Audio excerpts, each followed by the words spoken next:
This is absolutely unbelievable. As in Germany, they are literally using flocks of sheep in order to promote the vax.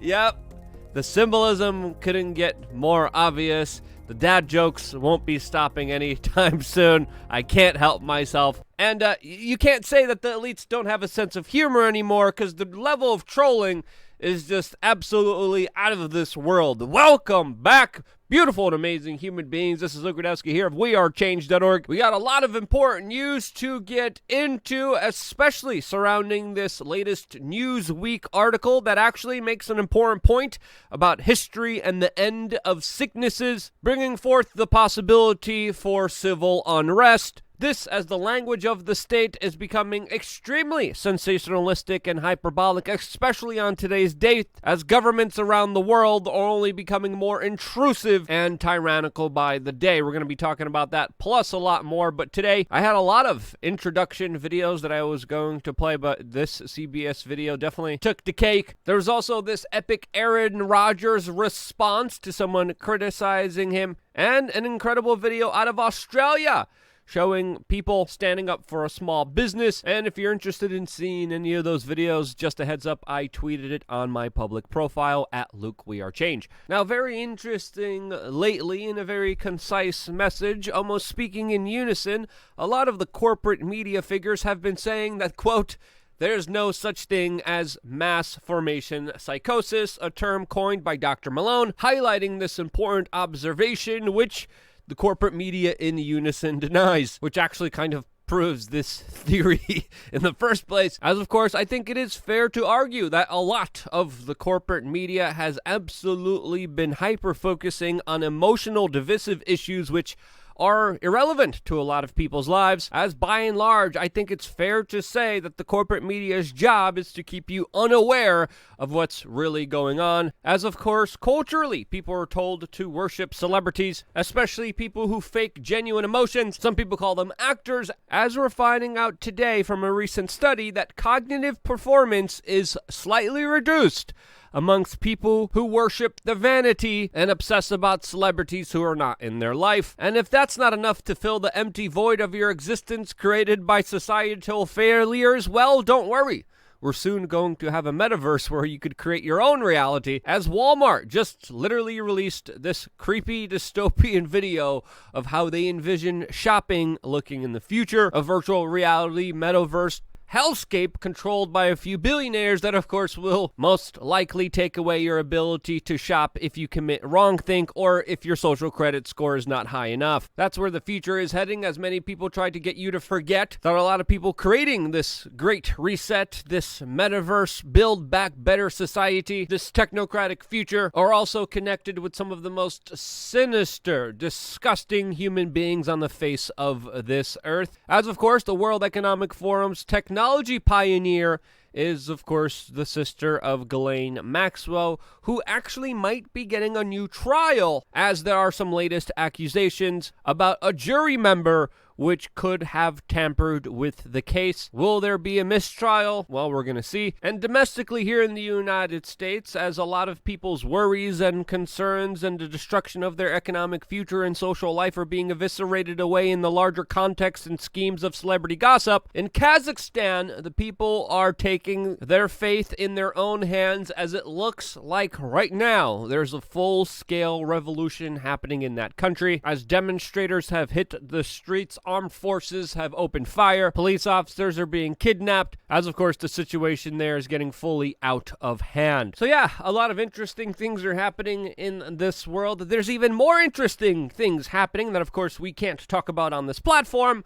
but we can on our own virtual safe space, or as some people have called it, our own anti-secret society, as of course we have LukeUncensored.com, a place where we strive to create the most amount of value for you as possible, with new videos almost every single day surrounding the issues that of course we cannot get into on this platform, as well as now 3 master classes that are all available to you if you sign up on LukeUncensored.com for just 50 cents a day, you also get apocalypse survival training drills, important information about bugging out and surviving whatever situation you are in the middle of the wilderness. There's, of course, Change Media University. If you're looking to do what I do, well, I teach people how on Change Media University with a number of courses available to you right now. And, of course, our latest one, which is travel, expatting, and escape hacking, which is also available to you with over 50 plus videos of never before seen content about residencies, travel hacking, expatriating, relocating, whatever it may be. We have a lot of very important information available to you, which we have put together, and it's all available to you on LukeUncensored.com. Just go to wearechange.org and click through to learn all the value that you guys are getting just by simply signing up to our members area. Hope to see you there after this, as we're doing yet another video on the very strange coincidences that we're seeing in places that have complied the most. Now, globally, something very strange is happening, especially in a lot of Western countries. It's as almost if every Western leader is reading from the same script, pointing and blaming the world's problems on a small minority of individuals who have decided not to take a product. And even though there's no scientific data or information or facts presented to the cases that they're making, it's important to point out that these world leaders in Germany, Canada, and France are doubling down. Also, of course, Australia, Austria, Italy, so many other places, all reading from the same script as in Germany now. Even if you did comply twice, took 2 procedures, took 2 products, in some places you're still not allowed into restaurants because you're deemed not complying enough. In France, they just passed a new law exempting people from being tested, or people who have natural immunity, which again is also counter-science, utterly destroys the narrative of health and safety, getting rid of qualifications that, of course, would prevent the spread of this sickness, while, of course, relying on one that clearly does not work. In Canada, the prime minister there that routinely throughout his life wore blackface to the number of times that he doesn't even remember is calling other people racists who didn't take this product, as he also says that people are becoming, quote, angry and frustrated with those individuals, of course, not having any real information to back up any of those claims. In Australia, they just announced a Chinese-style lockdown where citizens are told that they are no longer allowed to exercise or go to work if they haven't complied and have taken a product by a big pharma agency. Now, a lot of this is draconian, it's tyrannical, and it's absolutely anti-scientific, as there hasn't been any data provided to justify this harsh, destructive actions taken against the citizenry of all of these people's country.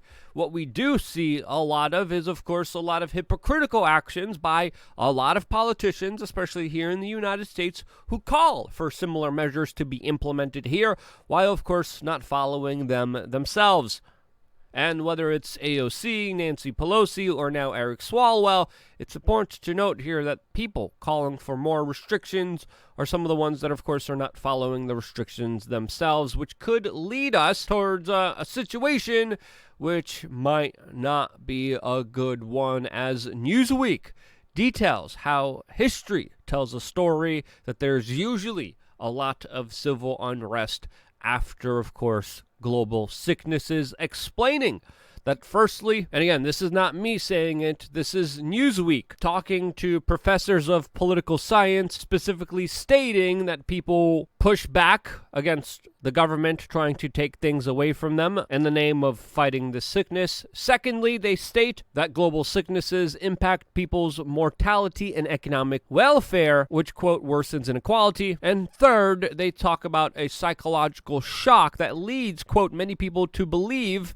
in irrational narratives regarding the spreading of sicknesses, which, quote, may result in social, racial discrimination and even xenophobia. Now, whether you agree with Newsweek and these political scientists, I think it's very fair to say that the history is there to back up this claim, whether it's the Black plague, whether it's the Spanish flu, with these scientists even mentioning 57 global sicknesses between these two major sicknesses. And within all 57 of these global sicknesses, these political scientists were only able to find 4 occasions where revolt was not clearly connected to, of course, the respective outbreaks. I think it's fair to say, especially if you're a betting man, that there's a high probability of civil unrest after this. And I think it's fair to say that a lot of people in power right now are definitely making that situation that much worse with hyperbolic, sensationalistic, divisive language, as, of course, Kamala Harris just compared what happened on this date to Pearl Harbor and the events that unfolded in New York City on September of 2001. This is, to me, an absolutely ridiculous comparison, to be quite honest with you, as much as it is absolutely nonsensical. Such language only drives fear and division in this country when it's already at an all-time high, and when there should be efforts to calm down the rhetoric, when there should be efforts to bring people together. We're absolutely seeing the opposite of that from both the current and former president of the United States. And wherever you stand on this political divide, whether you're on the left or right, to me the spectrum is really up and down, whether you believe in centralization or decentralization, whether you believe in totalitarianism or freedom and liberty. Those are the real spectrums that I think we should be looking at that could flip this entire divide and conquer con game on its head. But I think it's very safe to say that we're heading down a very bad, dangerous road in this country, and all efforts should be put in play in order to, of course, stop it from getting totally out of control. Will that happen? I hope so. What are the chances of that happening? Not that likely, especially where this country is headed towards. That's just my perspective. That's just how I see it. And from covering crazy war zones throughout my journalistic history, whether being in Venezuela or Somalia, people just don't understand how slowly things escalate and then extremely quickly in a way that always surprises them. And we should try to prevent these escalations as much as we can right now. That's my perspective. What do you think? Do you think I'm wrong in any way, shape, or form? If yes, let me know down in the description below. I got one more video coming your way later on today on lukeuncensored.com. I hope to see you there. I wouldn't be here if it wasn't for you guys actively watching and sharing these videos with your friends, family members, strangers, someone you're walking down the street you're seeing, to be like, hey, check out youtube.com/weareofchange. It's weird, it's awkward, but hey, that's life. I wouldn't be here if it wasn't for people doing that. This is why. I love you guys. Stay tuned for a lot more here on wearechange.org.